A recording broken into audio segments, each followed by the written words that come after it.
নমস্কার, আমার গল্প কথা আপনাদের স্বাগত জানাই। আজকে বুধবার আর আজকে আমাদের পুচিরানির লাঞ্চ থালিতে ছিল টক দই, ভাত আর সাথে ছিল চিকেন কষা। চিকেন কষার সাথে আলু নিয়েছি।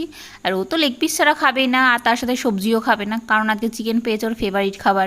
চিকেন দিয়ে ভাতই খাবে। আর দুপুরবেলাতে স্কুল থেকে এসে স্নান টান করিয়ে ওকে খেতে বসিয়ে দিয়েছিলাম। 1টা নাগাদ আজকে তাড়াতাড়ি রান্নাটা হয়ে গেছিলো। আর তার তো দুষ্টুমির শেষই নেই। দেখুন তখনও চুলটা ভিজা ছিল একটার দিকে, কারণ 12টার দিকে স্নান করিয়েছি, আর চুলটা তখনও ভেজা, কারণ এদিক ওদিক ছুটে বেড়াচ্ছে আর গরমে চুলটা ঘেমে পুরো ভিজে গেছে। মাথাতে জল দিয়ে দিয়েছিলাম তবুও চুল শুকায়নি। দেখুন ফ্যানের তলাতে বসে, কারণ এদিক ওদিক দৌড়িয়ে দৌড়িয়ে বেড়াচ্ছে আর একটুও চুলটা শুকাচ্ছে না কিছুতেই। আর চুলটাকে বেঁধে দিলে পরে ধরে বেঁধে আর মানে সঙ্গে সঙ্গে একটু ক্লিপ নাহলে গাটা দিয়ে খুলে ফেলে দেবে।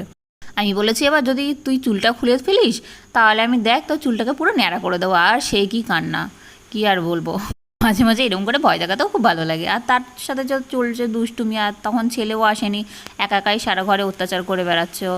আর আমার তো ফ্রিজ খোলার একটু উপায় নেই, কারণ ফ্রিজ খুলে পরে গিয়ে বরফের হামলার সাথে সাথেই। আরে কি হচ্ছে? প্যাক প্যাক প্যাকা, এইটা আবার কি? আমাদের পুচিরানি এখন হাঁস হয়েছে। হাঁস না মুরগি এটা? এটা হাঁস না মুরগি?